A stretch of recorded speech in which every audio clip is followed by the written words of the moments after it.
Halo semuanya, kami kelompok 252 kelas Islam dan Dinamika Politik Universitas Bakri ingin mengajak teman-teman untuk menyimak pembelajaran mengenai sistem khilafah di era Abbasiyah. Mari kita simak bareng-bareng yuk!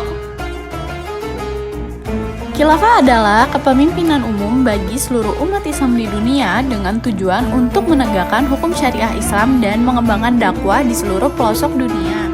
Khalifah Rasyidin adalah kekhalifahan pertama yang berdiri setelah wafatnya Nabi Muhammad pada 632 Masehi. Khalifah Rasyidin berjumlah 4 khalifah, yaitu Abu Bakar Asy-Syiddiq, Umar bin Khattab, Utsman bin Affan, dan Ali bin Abi Thalib. Khilafah kedua telah membentuk dinasti-dinasti, yaitu dinasti Umayyah. Kejayaan dinasti ini mulai menurun ketika kelompok yang tidak puas terhadap pemerintahan mulai bermunculan. Bani Abbasiyah memimpin upaya perlawanan ini dan pada akhirnya melemahkan kekuasaan Bani Umayyah.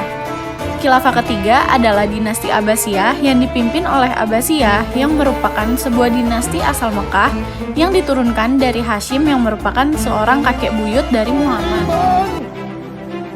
ولا تهنوا الله أكبر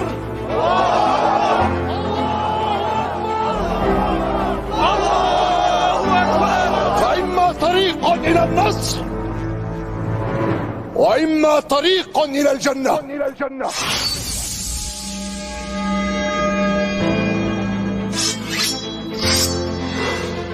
الله أكبر.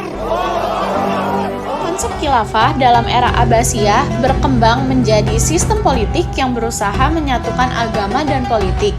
Para khalifah juga memperkuat posisi dan kekuasaannya. Salah satu paham yang dianut adalah pernyataan dari khalifah kedua, Al-Mansur, yang menyatakan bahwa dirinya adalah wakil Allah di bumi, Zil Allah fi al-ard, yang artinya khalifah memerintah berdasarkan mandat dari Allah. Kekuasaan khilafah ini bersifat mutlak, harus dipatuhi, absolut, dan tidak boleh digantikan oleh siapapun kecuali ia telah meninggal.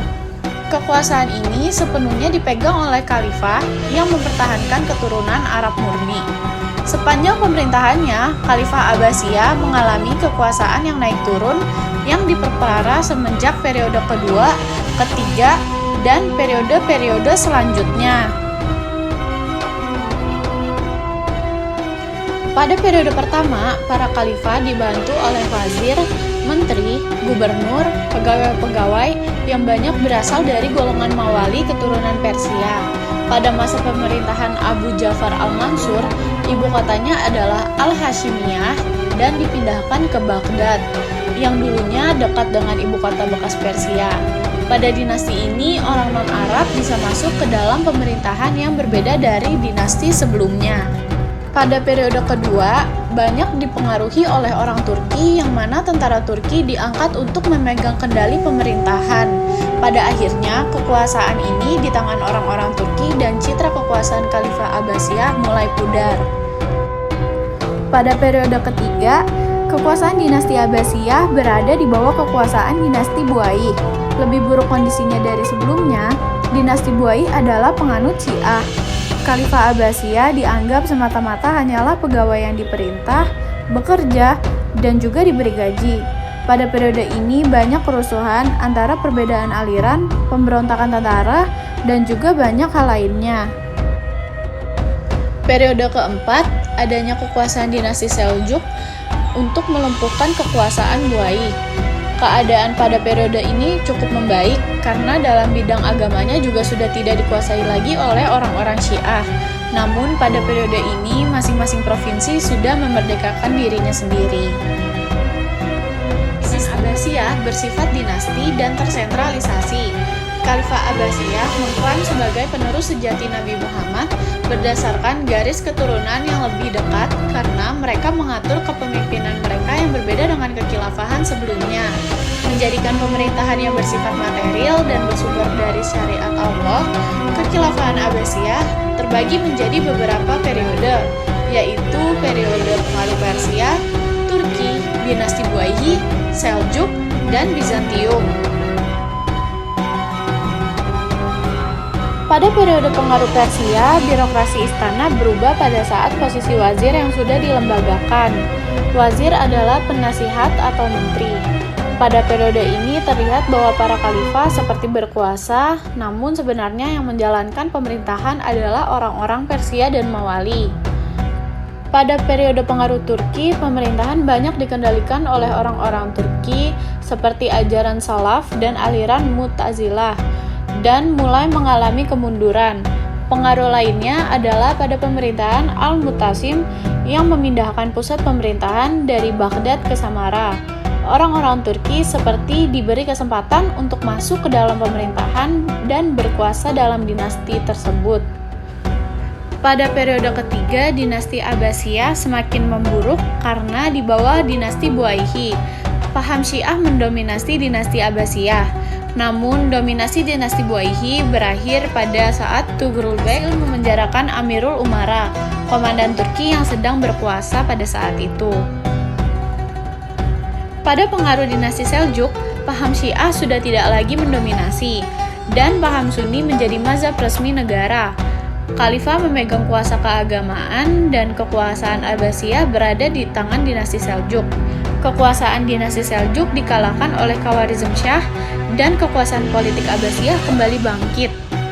Lalu pada masa pengaruh Bizantium diawali dengan Raja Bizantium Nakfur yang tidak suka membayar pajak kepada Khalifah, yang menjadikannya terjadinya perang antara Harun al-Rashid melawan Romawi Timur, diteruskan oleh Al-Makmum dan Al-Mutasim yang makin memperburuk keadaan dan memperkuat Romawi. Diakhiri dengan perdamaian-perdamaian temporal, perjanjian damai, dan juga penguatan di perbatasan daerah. Karena perang terus terjadi dan biaya peperangan itu mahal, beberapa dinasti mulai melepaskan dirinya dari dinasti Abbasiyah.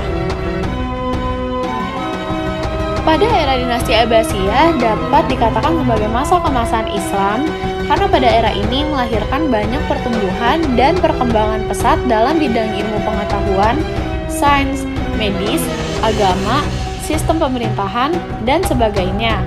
Mazhab fikih sudah cukup mapan di dinasti ini.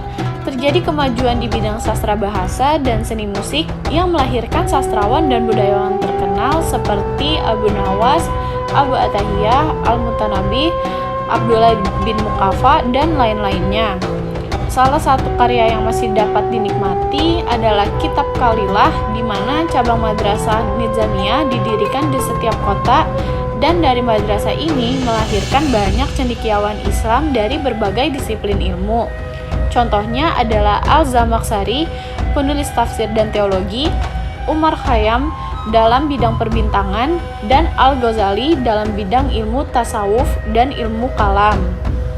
Karena masuknya orang non-Arab ke dalam pemerintahan, menjadikan pemerintahan Abbasiyah berkurang citranya dan mengalami kemunduran dalam memerintah. Karena orang non-Arablah yang sebenarnya memegang kendali kekuasaan. Banyaknya mazhab yang beredar yang menentang pemerintahan seperti mazhab Syiah yang dibawa oleh dinasti Buai, mazhab Manuisme, Zoroasterisme, dan Mazdakisme adalah mazhab sesat dari orang Persia yang tidak bisa lagi naik jabatan tinggi.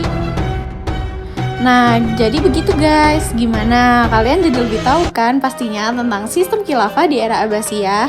Semoga bermanfaat ya.